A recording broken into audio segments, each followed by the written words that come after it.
Lecture audio du conte Les deux frères de Jacob et Wilhelm Grimm par Valérie Alain.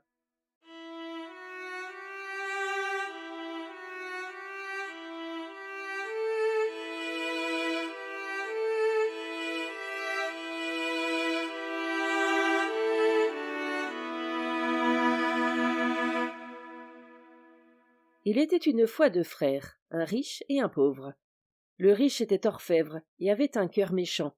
Le pauvre gagnait son pain en fabriquant des balais, et il était bon et honnête. Le pauvre avait deux enfants, c'étaient des frères jumeaux qui se ressemblaient comme deux gouttes d'eau. Les deux garçons se rendaient de temps en temps chez le riche, où on leur donnait parfois, parmi les ordures, quelque chose à manger. Il arriva qu'un jour, comme le pauvre homme était allé chercher du bois mort dans la forêt, il vit un oiseau qui était tout en or, et qui était si beau qu'il n'en avait jamais vu de tel auparavant. Il ramassa alors un petit caillou, le lança et toucha l'oiseau. Mais il ne tomba qu'une plume d'or, et l'oiseau s'envola. L'homme prit la plume et l'apporta à son frère. Celui-ci la regarda et dit « C'est de l'or pur » et lui en donna beaucoup d'argent. Le lendemain, l'homme grimpa dans un bouleau pour couper quelques branches. Le même oiseau s'envola alors de l'arbre et, en cherchant, l'homme trouva un nid, et dedans il y avait un œuf qui était tout en or. Il emporta l'œuf chez lui et le donna à son frère qui lui dit de nouveau « C'est de l'or pur » et lui donna ce qu'il valait. Finalement, l'orfèvre lui dit « Je voudrais bien avoir l'oiseau tout entier. » Le pauvre se rendit une troisième fois dans la forêt et vit de nouveau l'oiseau perché dans un arbre. Il ramassa une pierre et le fit tomber. Puis il le porta à son frère qui lui donna un grand tas d'or en échange. « À présent, je peux me débrouiller, » se dit-il, et il rentra chez lui satisfait. L'orfèvre était intelligent et rusé. Il savait très bien à quelle sorte d'oiseau il avait affaire. Il appela sa femme et lui dit « Fais-moi cuire l'oiseau d'or, et prends bien garde à ce que rien n'en disparaisse.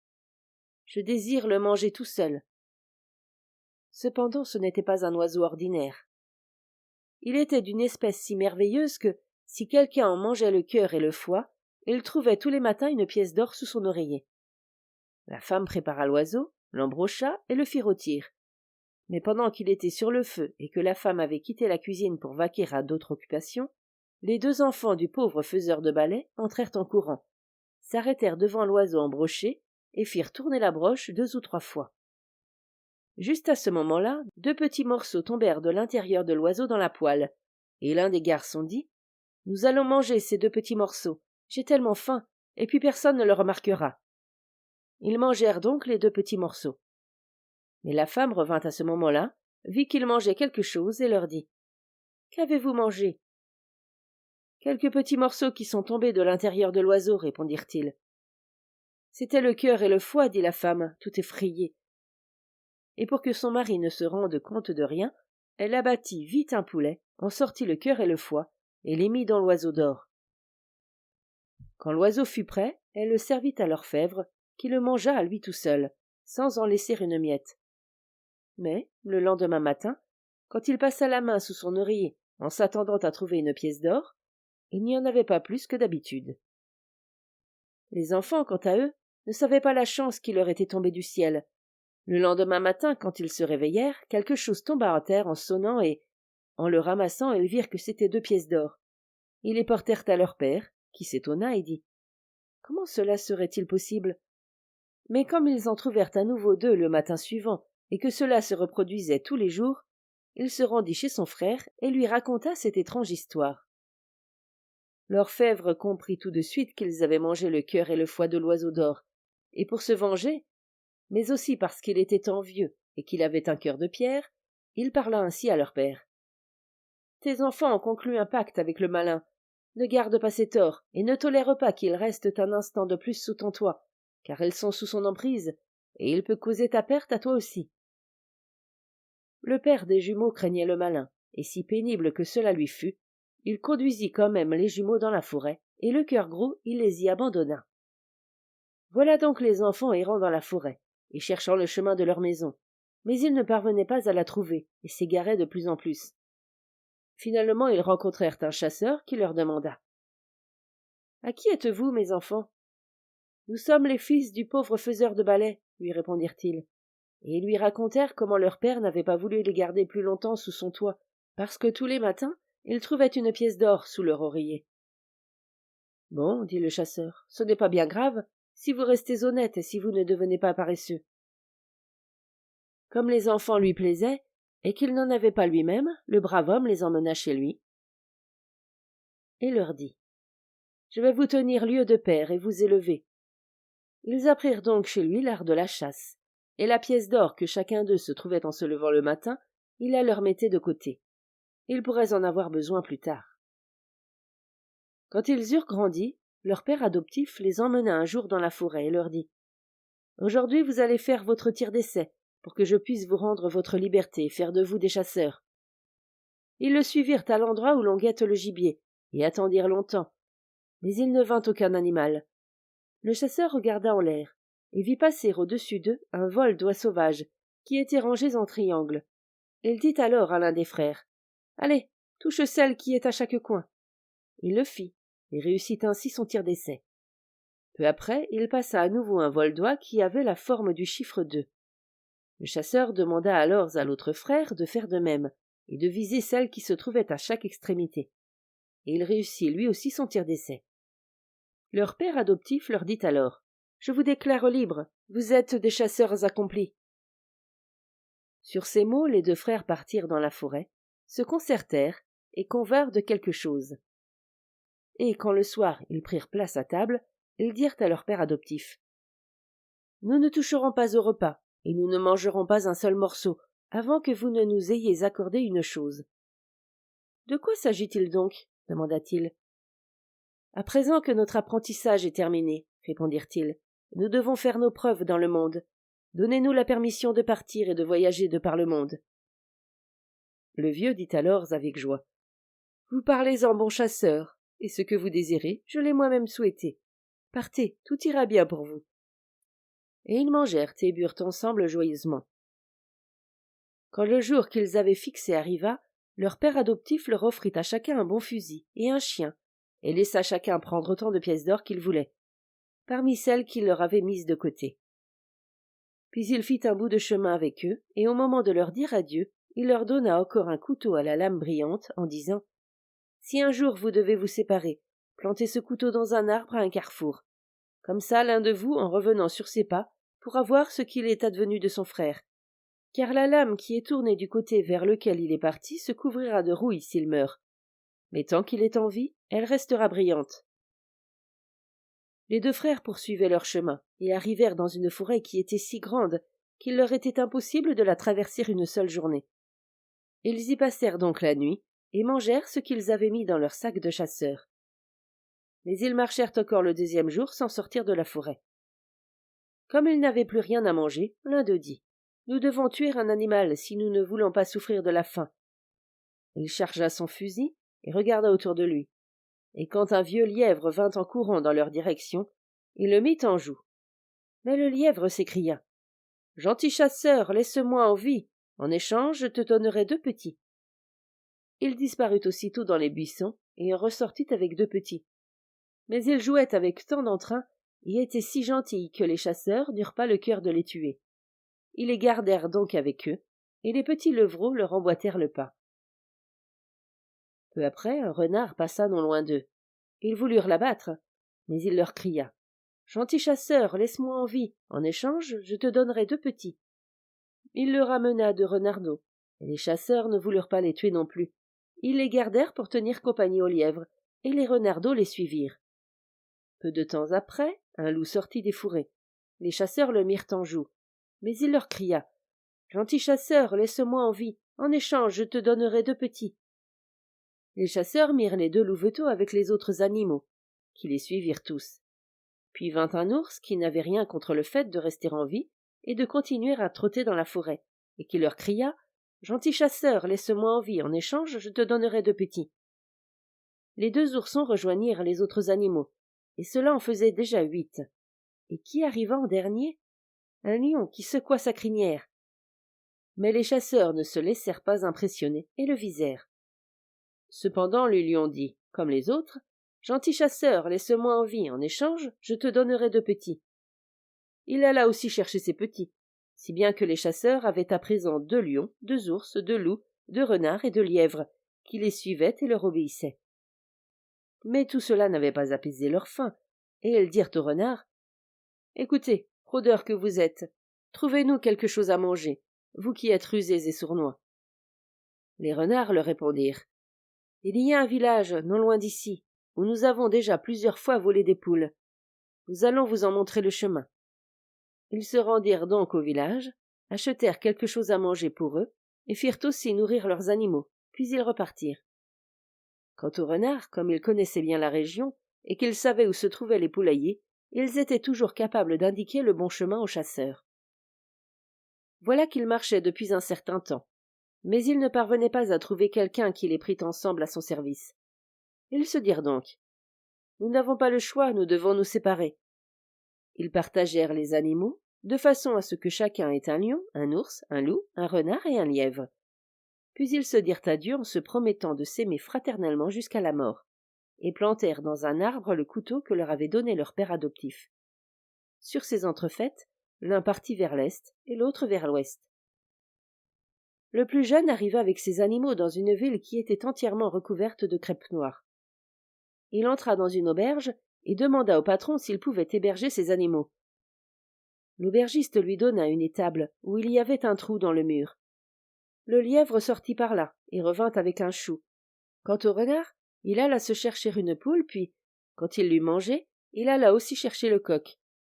Mais le loup, l'ours et le lion, comme ils étaient trop grands, ne pouvaient pas sortir. L'aubergiste les fit donc amener à un endroit où une vache morte était justement étendue dans l'herbe, pour qu'ils puissent manger à leur faim. Et ce n'est qu'une fois que le chasseur se fut occupé de ses animaux, qu'il demanda à l'aubergiste pourquoi toute la ville était en deuil. Celui-ci lui répondit: « Parce que la fille de notre roi va mourir demain. »« Elle est donc malade ? » demanda le chasseur. « Non, répondit l'aubergiste, elle est fraîche et bien portante, mais cependant elle doit mourir. »« Comment est-ce possible ? » demanda le chasseur. « À l'extérieur de la ville, il y a une haute montagne du sommet de laquelle habite un dragon, auquel il faut livrer tous les ans une jeune fille vierge, sans quoi il dévasterait tout le pays. À présent, on lui a donné toutes les jeunes filles, et il ne reste personne d'autre que la fille du roi. Mais il n'y a pas de grâce possible, elle doit immédiatement lui être livrée, et cela aura lieu demain. »« Pourquoi ne tue-t-on pas le dragon ? » demanda le chasseur. « Ah, répondit l'aubergiste, tant de chevaliers ont essayé, mais ils ont tous payé de leur vie. Le roi a promis la main de sa fille à celui qui vaincrait le dragon, et il héritera aussi du royaume après sa mort. » Le chasseur ne répondit rien à cela, mais le lendemain matin il emmena ses animaux et se rendit avec eux à la montagne du dragon. En haut se trouvait une petite chapelle, et sur l'autel il y avait 3 verres pleins, accompagnés de l'inscription suivante: « Celui qui boira ces 3 verres sera l'homme le plus fort au monde, et portera l'épée qui est enterrée devant le seuil. » Le chasseur ne but rien, sortit et chercha l'épée dans le sol, mais il fut incapable de la faire bouger d'un pouce. Il retourna alors dans la chapelle, but le contenu des 3 verres, et il eut ainsi la force nécessaire pour soulever l'épée, et sa main put la manier avec aisance. Quand sonna l'heure à laquelle la Vierge devait être livrée au dragon, le roi, le maréchal et toute sa cour sortirent avec elle du château. Elle vit de loin le chasseur au sommet de la montagne, et crut que c'était le dragon qui l'attendait. Mais comme il en allait du sort de toute la ville, elle dut finalement se résoudre à faire ce trajet difficile. Le roi et les courtisans rentrèrent, en proie à la plus grande tristesse. Quant au maréchal, il avait l'ordre de rester là-bas et de suivre la scène de loin.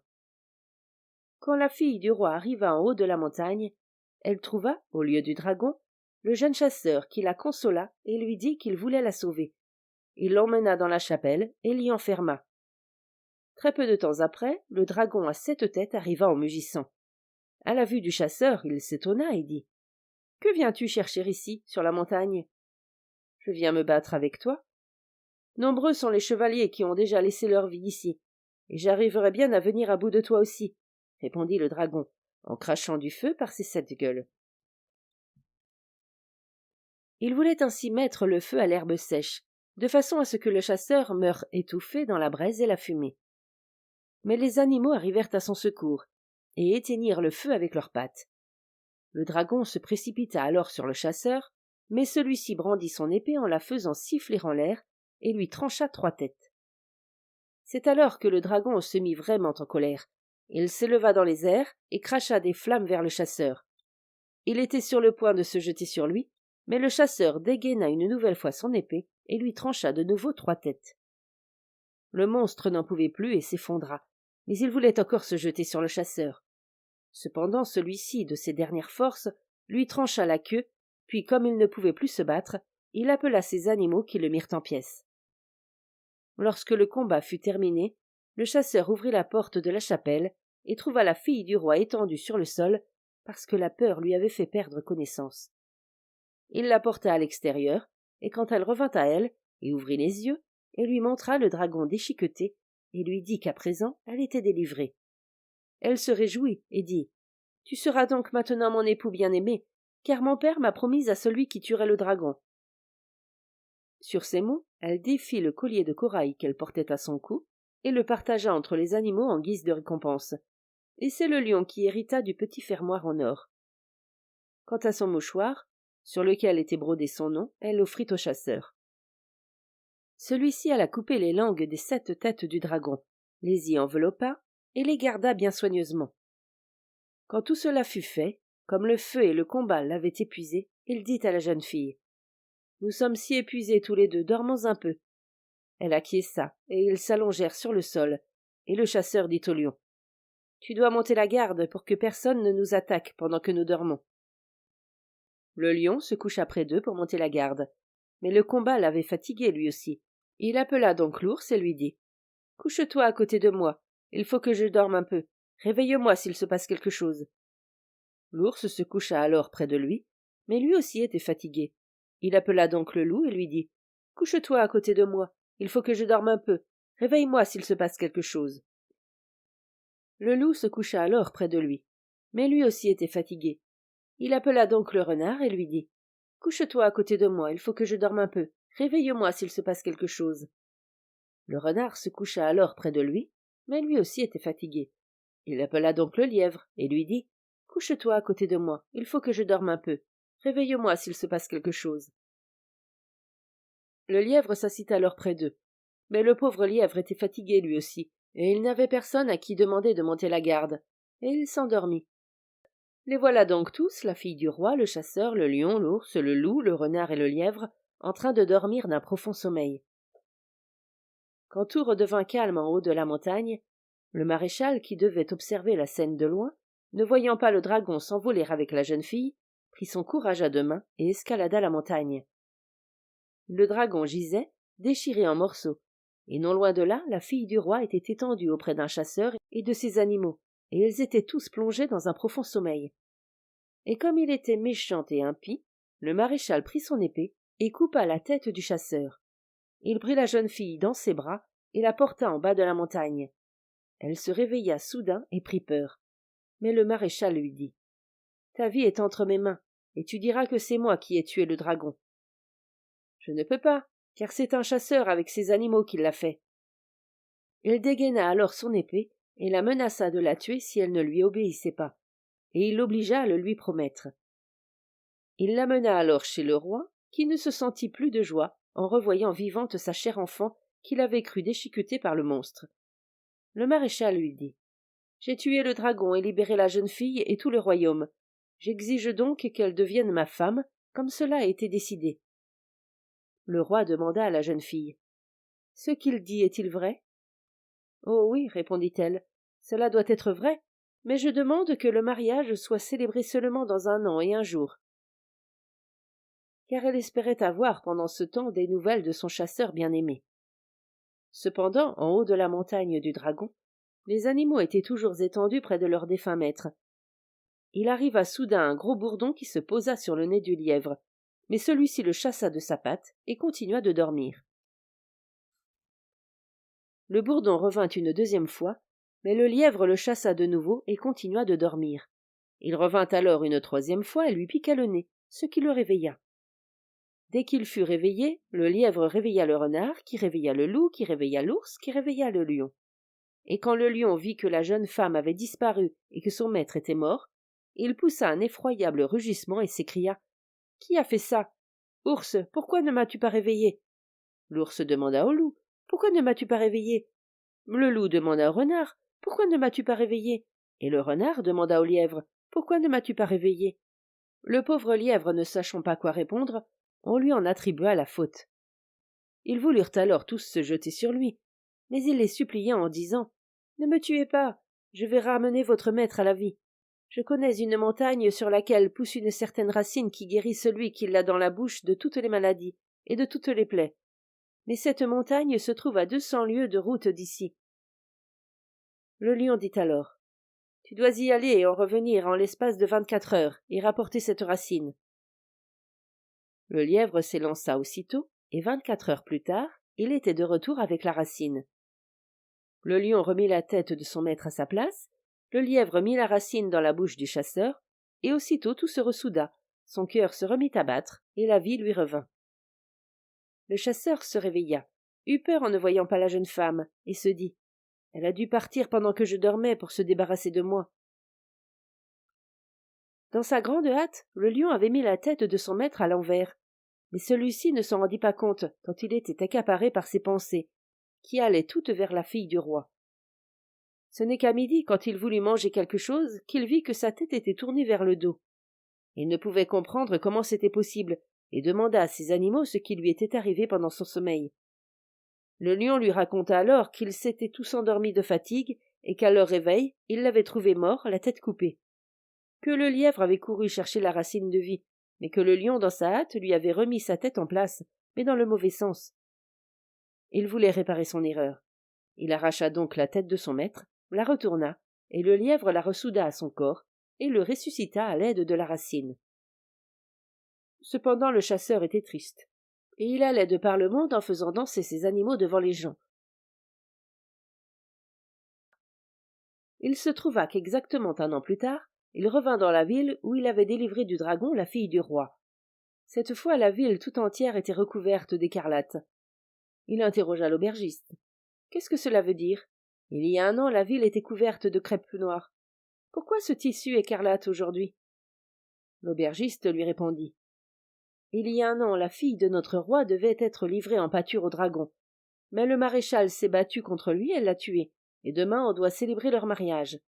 C'est pour cela que la ville était alors recouverte de crêpe noire en signe de deuil, et qu'elle l'est aujourd'hui d'écarlate en signe de joie. » Le lendemain, qui devait être le jour du mariage, le chasseur dit, à midi, à l'aubergiste: « Me croirez-vous, monsieur l'aubergiste, si je vous dis que je mangerai chez vous, aujourd'hui, du pain qui vient de la table du roi ?» « Tiens, » répondit l'aubergiste, « je voudrais bien parier 100 pièces d'or que ce n'est pas vrai. » Le chasseur accepta le pari et mit en jeu, lui aussi, un sac contenant le même nombre de pièces d'or. Puis il appela le lièvre et lui dit: « Toi qui bondis si bien, va et rapporte-moi du pain comme le roi en mange. » Comme le lièvre était le plus petit de ses animaux, il ne pouvait transmettre cette tâche à personne d'autre, et devait donc y aller lui-même. « Aïe, se dit-il, quand je bondirai à travers les rues de la ville, j'aurai tous les chiens de bouchers à mes trousses. » Et il se produisit exactement ce qu'il pensait. Les chiens lui couraient après, et ils en voulaient à sa queue. Mais lui, ni vu ni connu, il bondit et se cacha dans une guérite sans être remarqué par le soldat qui faisait le guet. Les chiens arrivèrent alors, et voulurent le faire sortir, mais le soldat n'était pas d'humeur à plaisanter, et leur donna des coups de crosse qui les firent dégarpir en hurlant et en gémissant. Quand le lièvre vit que la voie était libre, il s'élança à l'intérieur du château et fila tout droit vers la fille du roi. Il s'assit sous la chaise et lui gratta le pied. « Veux-tu t'en aller ?» dit-elle, croyant que c'était son chien. Le lièvre lui gratta le pied une 2e fois, et elle dit de nouveau: « Veux-tu t'en aller ?» croyant toujours que c'était son chien. Mais le lièvre ne se laissa pas éconduire ainsi, et lui gratta le pied une 3e fois. Elle se pencha alors et reconnut le lièvre au collier qu'il portait.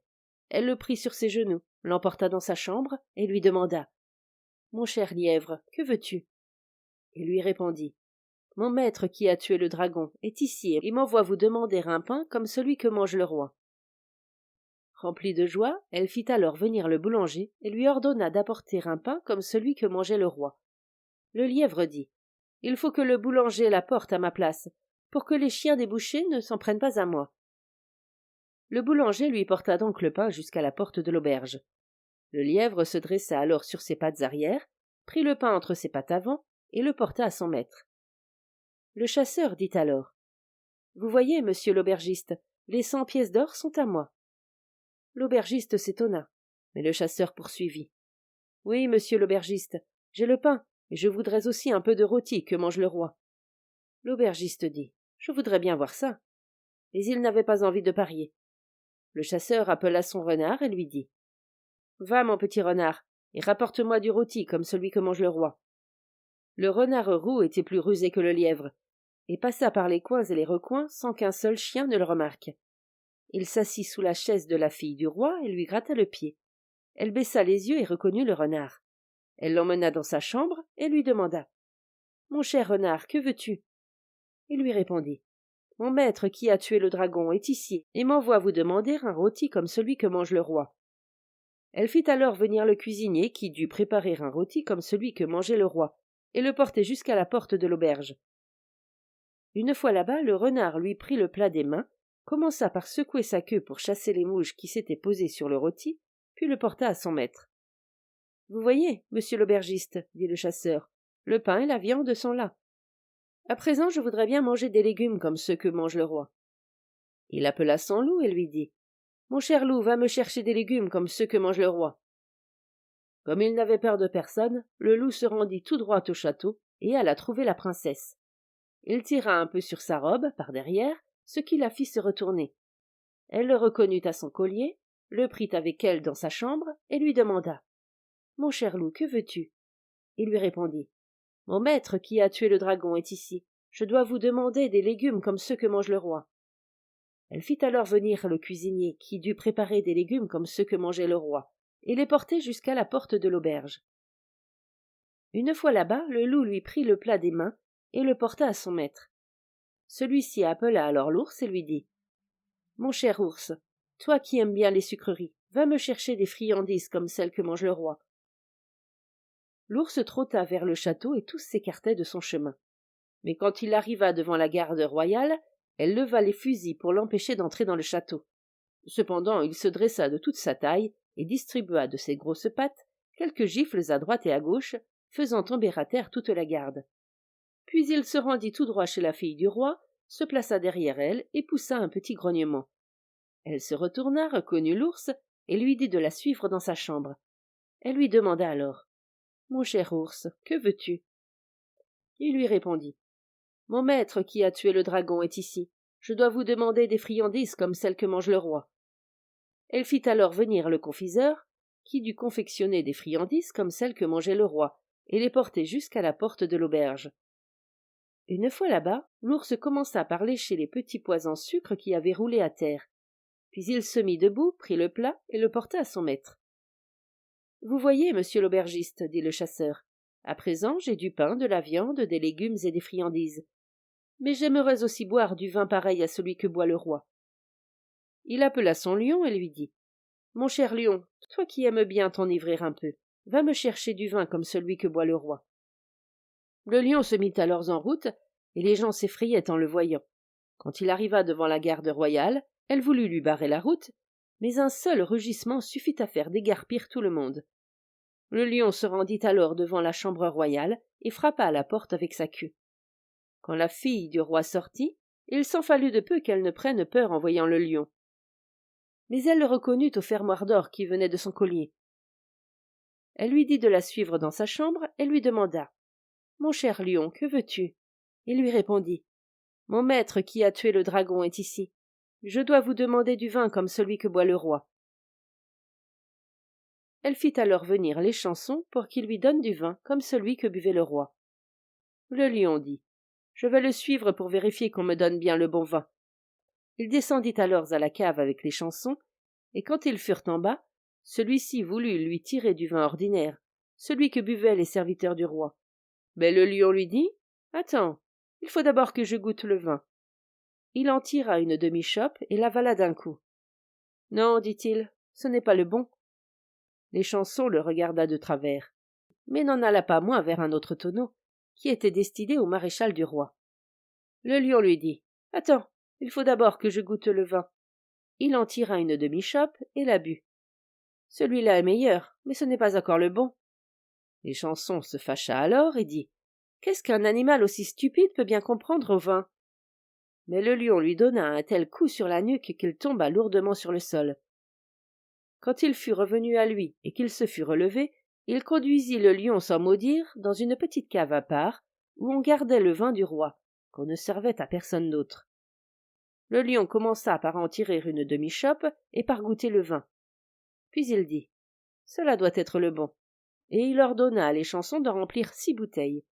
Puis ils remontèrent de la cave, mais quand le lion ressortit à l'air libre, il était un peu saoul et titubait, si bien que l'échanson dut porter à sa place le vin jusqu'à la porte de l'auberge. Le lion prit alors l'anse du panier entre ses dents et le porta à son maître. Le chasseur dit alors « Vous voyez, monsieur l'aubergiste, j'ai du pain, de la viande, des légumes, des friandises et du vin, et à présent je vais manger avec mes animaux. » Il s'assit à table, mangea et but, tout en donnant à boire et à manger au lièvre, au renard, au loup, à l'ours et au lion. Et il était de bonne humeur, parce qu'il voyait que la fille du roi l'aimait encore. Son repas terminé, elle dit « Monsieur l'aubergiste, maintenant que j'ai mangé et bu comme le roi, je vais me rendre au château et épouser la fille du roi. » « Comment serait-ce possible ?» lui demanda l'aubergiste, « puisqu'elle a déjà un époux et que l'on célèbre leur mariage aujourd'hui même. » Le chasseur sortit alors le mouchoir que lui avait offert la fille du roi, et dans lequel étaient enveloppées les 7 langues du monstre, et dit à l'aubergiste « Ce que j'ai dans la main doit m'aider à y parvenir. » Celui-ci regarda le mouchoir et dit « Je veux bien croire tout ce que vous voudrez, mais ça, je ne le crois pas, et je veux bien miser tous mes biens là-dessus. » Quant au chasseur, il prit un sac contenant 1000 pièces d'or et le posa sur la table avec ces mots. « Eh bien, je mise là-dessus. » Pendant ce temps, le roi, assis à la table royale, s'adressa ainsi à sa fille. « Que voulaient tous ces animaux sauvages qui sont venus te voir, en entrant dans mon château et en ressortant? » « Il m'est interdit de le dire, mais envoyez quelqu'un pour faire venir le maître de ces animaux, et vous ferez une bonne chose. » Le roi envoya donc un de ses serviteurs à l'auberge pour inviter l'étranger. Et le serviteur arriva juste après que le chasseur eut parié avec l'aubergiste.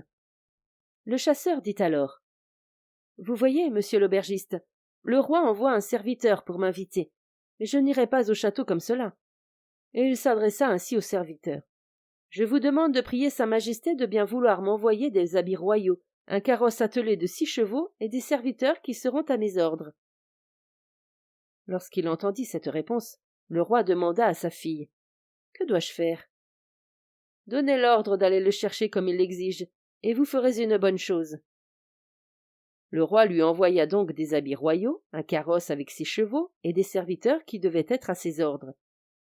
Quand le chasseur les vit arriver, il dit « Vous voyez, monsieur l'aubergiste, voilà qu'on vient me chercher comme je l'ai exigé. » Il revêtit les habits royaux, prit le mouchoir avec les langues de dragon et se rendit chez le roi. Quand il le vit arriver, le roi demanda à sa fille « Quel accueil dois-je lui faire ?»« Allez à sa rencontre, et vous ferez une bonne chose. » Le roi alla donc à sa rencontre et lui fit gravir les marches qui menaient au château, et tous ses animaux le suivirent. Le roi lui indiqua une place près de lui et de sa fille. Quant au maréchal, il était assis de l'autre côté, à la place du marié, mais il ne le reconnut pas. On apporta alors justement les 7 têtes du dragon pour que tout le monde puisse les voir. Et le roi parla ainsi. « C'est le maréchal qui a coupé les 7 têtes du dragon, et pour cette raison je lui donne aujourd'hui ma fille en mariage. » Le chasseur se leva, ouvrit les 7 gueules et dit « Où sont les 7 langues du dragon ?» Soudain le maréchal prit peur, blêmit et finit par dire, dans sa frayeur, « Les dragons n'ont pas de langue. » « Ce sont les menteurs qui devraient ne pas en avoir. » « Mais les langues du dragon sont le signe qui identifie celui qui l'a vaincu, » rétorqua le chasseur. Il ouvrit son mouchoir, et les 7 langues s'y trouvaient toutes. Puis il mit chaque langue dans sa gueule d'origine, et elles s'y adaptèrent exactement. Ensuite, il prit le mouchoir sur lequel était brodé le nom de la fille du roi, le montra à la jeune fille, et lui demanda à qui elle l'avait donné. « À celui qui a tué le dragon, répondit-elle. » Il appela ensuite tous ses animaux, ôta à chacun son collier, et prit au lion le fermoir en or.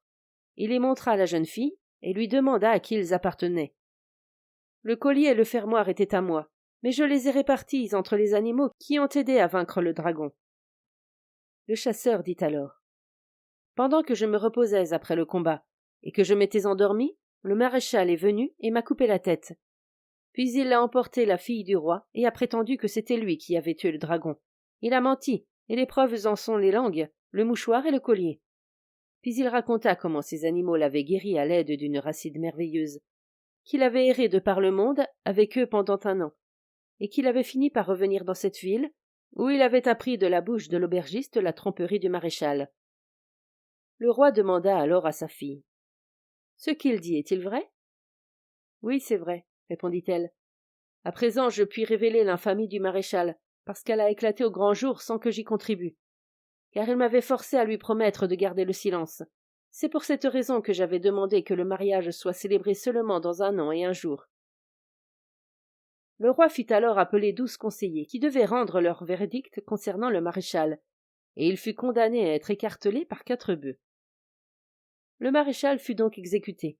Quant au roi, il confia sa fille au chasseur et fit de ce dernier le gouverneur de tout son royaume.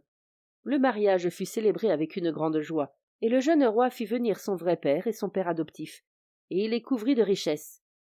Il n'oublia pas non plus l'aubergiste. Il le fit venir et lui dit: Vous voyez, monsieur l'aubergiste, j'ai épousé la fille du roi, et tous vos biens sont à moi. Oui, répondit l'aubergiste, c'est juste ainsi. Je vais être indulgente avec vous, lui dit cependant le jeune roi. Gardez tous vos biens, et je vous offre en plus les 1000 pièces d'or. À présent, le jeune roi et la jeune reine vivaient ensemble dans la joie et la bonne humeur. Il sortait souvent pour chasser, car c'était son plaisir, et ses fidèles animaux devaient l'accompagner. Or, il y avait dans les environs une forêt dont on disait qu'elle était hantée, et qu'une fois qu'on y venait, il n'était pas facile d'en ressortir. Mais le jeune roi avait très envie d'y chasser, et ne laissa pas de repos au vieux roi jusqu'à ce qu'il l'y autorise. Il sortit donc à cheval avec une grande escorte, et quand il parvint à l'orée de la forêt, il y vit une biche d'un blanc immaculé. Il dit à ses gens: Attendez-moi ici jusqu'à mon retour, je vais chasser cette belle biche. Puis il s'enfonça dans la forêt à sa poursuite, et seuls ses animaux le suivirent. Ses gens s'étaient arrêtés et l'attendirent jusqu'au soir, mais il ne revint pas. Ils rentrèrent au château et dirent à la jeune reine: Le jeune roi poursuivit une biche blanche dans la forêt maléfique, et il n'est pas revenu. Elle fut alors en proie à une grande inquiétude à son sujet. Quant à lui, il avait continué à poursuivre la belle biche sans jamais parvenir à la rattraper. Quand il croyait l'avoir à portée de fusil, il la revoyait aussitôt bondir au loin, puis elle finit par disparaître tout à fait. Il s'aperçut alors qu'il se trouvait au cœur de la forêt. Il prit son corps et souffla dedans, mais il ne reçut aucune réponse car ses gens ne pouvaient l'entendre. À la tombée de la nuit, il comprit qu'il ne pourrait pas rentrer chez lui ce soir-là, descendit de cheval, se fit un feu au pied d'un arbre et s'apprêta à passer la nuit ainsi. Alors qu'il était assis auprès du feu et que ses animaux s'étaient aussi couchés près de lui, il lui sembla entendre une voix humaine. Il regarda autour de lui mais ne remarqua rien. Peu après, il entendit de nouveau des gémissements qui semblaient venir d'en haut. Il leva les yeux et vit une vieille femme assise dans l'arbre, et qui poussait une plainte en continu. « Ouh, ouh, ouh, comme j'ai froid !»« Descends et viens te réchauffer si tu as froid, » lui répondit-il. « Non, tes animaux me mordraient, » dit-elle. « Ils ne te feront aucun mal, grand-mère, » lui dit-il. « Descends !»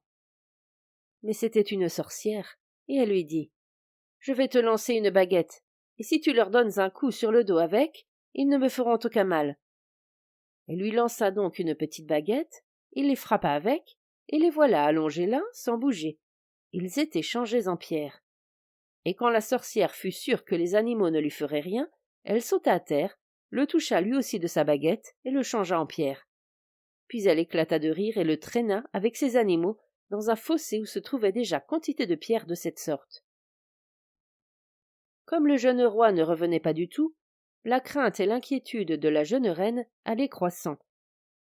Or, il se trouva que l'autre frère, qui était allé vers l'est quand ils s'étaient quittés, arriva justement dans ce royaume. Il avait cherché du travail, mais n'en avait point trouvé. Puis il avait erré çà et là en faisant danser ses animaux. Il lui vint alors l'idée de retourner voir le couteau qu'ils avaient planté dans le tronc d'un arbre, avant de s'y quitter, pour savoir comment allait son frère. Quand il arriva, la lame du côté de son frère était rouillée jusqu'à la moitié. L'autre moitié en était encore brillante. Il prit peur, et se dit « Il a dû arriver un grand malheur à mon frère, mais peut-être puis-je encore le sauver, puisque la moitié de la lame est encore brillante. » Il partit donc vers l'ouest avec ses animaux, et quand il arriva à la porte de la ville, la garde vint à sa rencontre et lui demanda s'il fallait annoncer son arrivée à son épouse. Ne voyant pas revenir son mari, la jeune reine était en proie à une grande inquiétude depuis déjà plusieurs jours, et craignait qu'il n'ait trouvé la mort dans la forêt maléfique. En effet, la garde croyait que c'était le jeune roi en personne, dont il lui ressemblait, et parce qu'il avait aussi les animaux sauvages qui le suivaient. Il comprit alors qu'il était question de son frère, et se dit « Le mieux est sans doute de me faire passer pour lui. Aussi il me sera plus facile de le secourir. » Il se fit donc escorter par la garde jusqu'au château, où il fut accueilli avec une grande joie.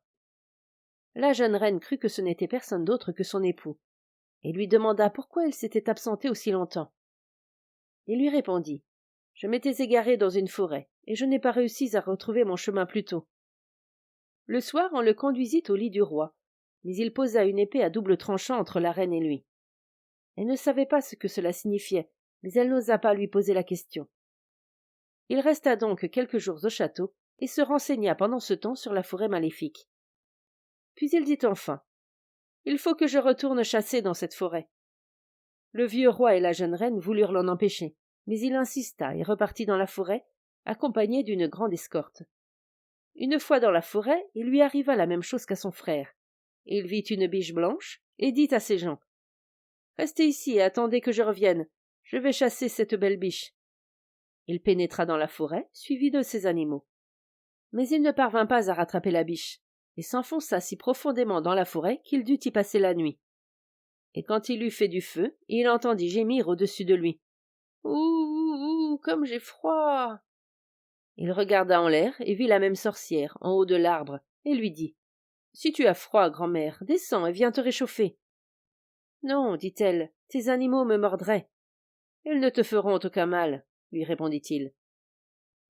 Elle lui cria alors « Je vais te lancer une baguette, et si tu leur donnes un coup sur le dos avec, ils ne te feront aucun mal. » Quand il entendit cela, le chasseur se méfia de la vieille femme et lui dit « Je ne frapperai pas mes animaux. Descends, toi, ou je viens te chercher. »« Que me veux-tu donc ?»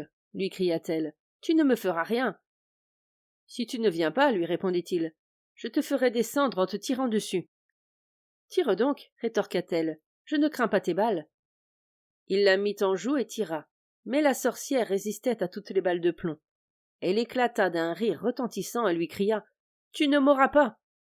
Mais le chasseur savait ce qu'il fallait faire.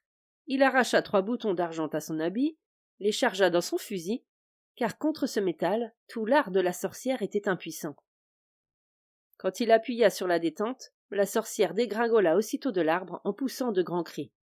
Il posa un pied sur elle et dit « Vieille sorcière, si tu ne me dis pas immédiatement où est mon frère, je t'attrape des 2 mains que tu vois là, et je te jette dans le feu. » Elle fut saisie de frayeur, lui demanda grâce, et dit « Il est dans un fossé changé en pierre, avec ses animaux. » Il l'obligea à l'y conduire, la menaça et lui dit « Vieille guenon que tu es, tu vas immédiatement ramener à la vie mon frère et toutes les autres créatures qui sont ici, sinon tu finiras dans le feu. » Elle prit alors une baguette et toucha les pierres, et soudain son frère et ses animaux revinrent à la vie, et beaucoup d'autres, des marchands, des artisans, des bergers se levèrent, le remercièrent de les avoir libérés et rentrèrent chez eux.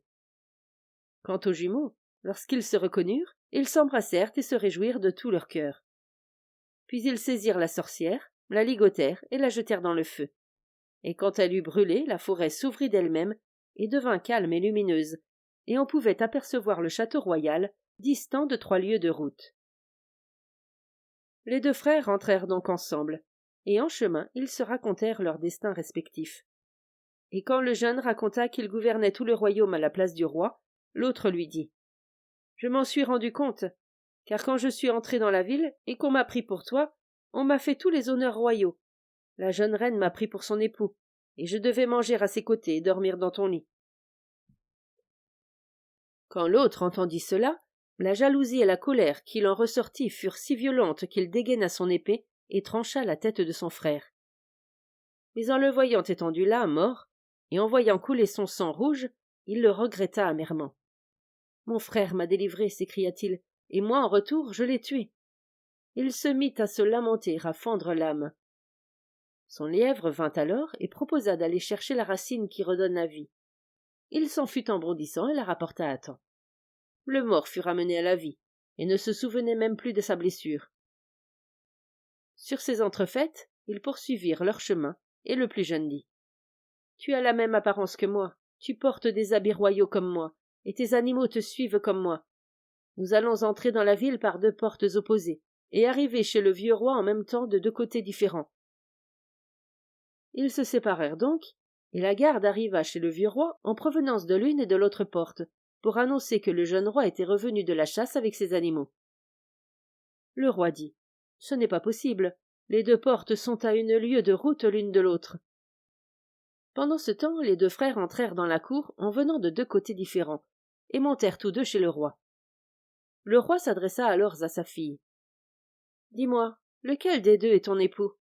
Ils sont pareils l'un et l'autre, et je ne peux pas le savoir. » Elle se tenait là en proie à une grande angoisse, car elle était incapable de dire lequel était son mari.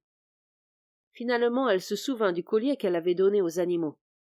Elle chercha et trouva au cou de l'un des 2 lions le petit fermoir d'or. Elle s'écria alors, toute heureuse: « Celui que suit ce lion est mon véritable époux. » Le jeune roi éclata de rire et dit: « Oui, c'est bien celui-là. » Ils s'assirent à table ensemble, et mangèrent et burent joyeusement.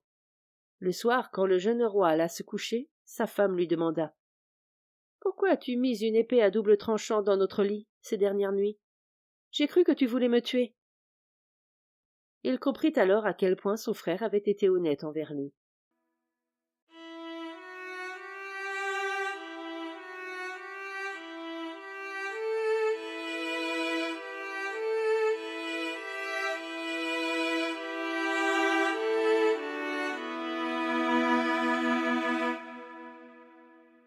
Fin de la lecture du conte Les 2 frères.